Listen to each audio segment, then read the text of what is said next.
Hi, Casey here. Who you marry can significantly shape and determine the quality of your life. Marriage is a very crucial decision, not something you should take lightly.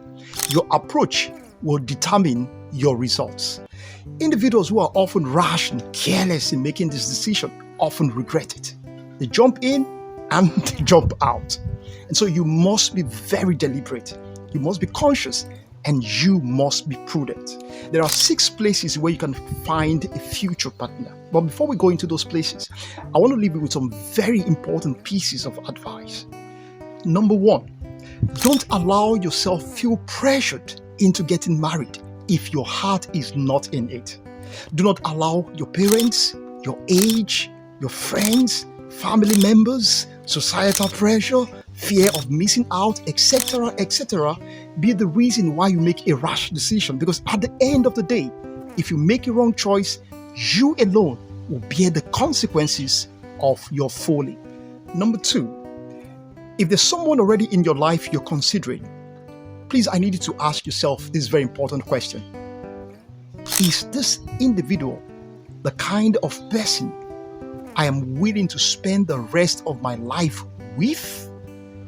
It's so important, particularly if you have a long-term view of marriage, because chances are excellent that is a lifetime decision you are making.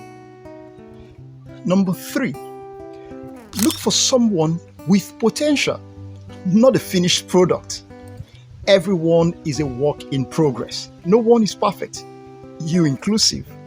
Look for someone who has character. Look for someone who has potential, someone who has a future that both of you can look forward to, someone you can grow with, someone you can build with. This is a very, very important decision. Number 4, please do not be desperate to get married. Don't be desperate. Desperation often shows in the face, and nobody wants to get married to somebody who is desperate. It often leads to regret. If it comes, fine. If it doesn't come, fine. But don't push it. Don't force it. Let it come naturally. Let it come naturally. It's very, very important. And lastly, number 5, if you are a person of faith, please pray about this decision. Ask your Creator for wisdom and for guidance. There's nothing to be ashamed of. You could also talk with mentors if you have people in your life who are wise and have proof to show that they know what they are saying. You could also ask for their counsel and know what they think. But remember, at the end of the day, this is your decision and you will be held 100% liable for this choice. Finding a life partner can happen in various places and situations, depending on your lifestyle and your preferences. Here are 6 common avenues or places where you can find your life partner. The first avenue where you can find your future partner, believe it or not, is through your mutual friends. Your friends have friends. Their friends have friends.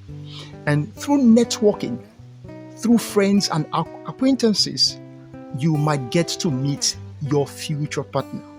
Just let your friends be on the lookout for you.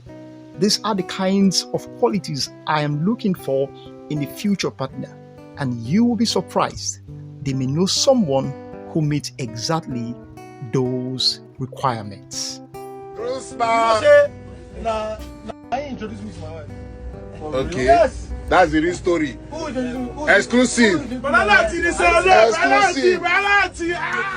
The second avenue where you can meet your future partner is in the workplace or in an educational setting.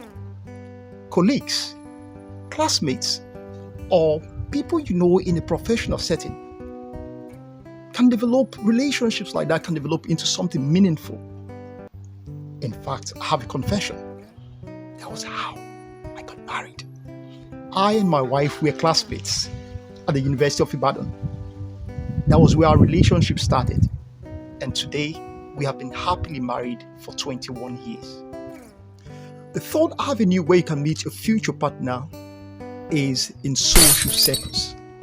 If you have hobbies or special interests or activities that you like engaging in, I would recommend that you become a part of a social meet group that engages in that activity.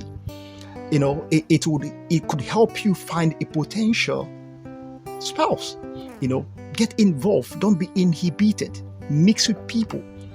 If there are programs that allow for single people like yourself, to come together, people who share similar interests and values, go to groups like that. Go to meetings like that. You never know. It's an avenue where you can meet your future partner. The fourth avenue where you can meet your future partner is in the place of worship. Regardless of your religious affiliation or your faith, whether you're a Christian, a Buddhist, Muslim, it doesn't matter. Where you worship is a good place where you can find your future partner. And the good thing is, hopefully, this is an individual who shares similar values like yourself.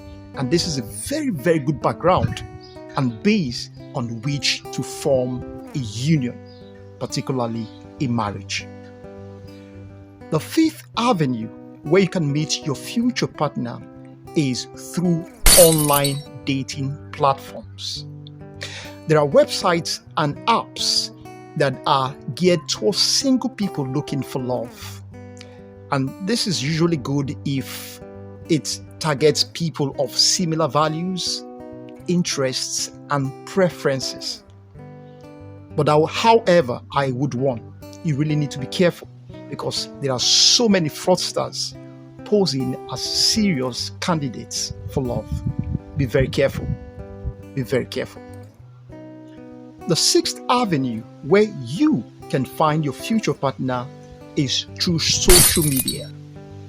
Platforms like Facebook, Instagram, LinkedIn, and even social blogs often provide a platform where people can meet and socialize online.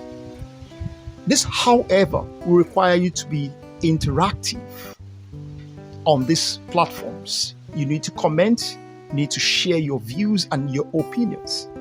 And you never know who you might meet online, which eventually could lead to dates and then eventually, hopefully, to a marital union. Ultimately, finding a life partner is about putting yourself in new positions where you get the chance to meet new people and connecting with them authentically. I would advise you to go about this genuinely, honestly, openly, because you're making a very pivotal decision that can shape the rest of your future. If everything else fails, I want you to always remember you are a worthwhile individual. There's nothing wrong with you. Marriage is good, but living a fulfilled and a fulfilling life, whether single or married, is even better. Work on becoming the best version of yourself and have a blast-filled life. I share these principles and ideas with you from 21 years of a blissful marriage. Thank you for watching.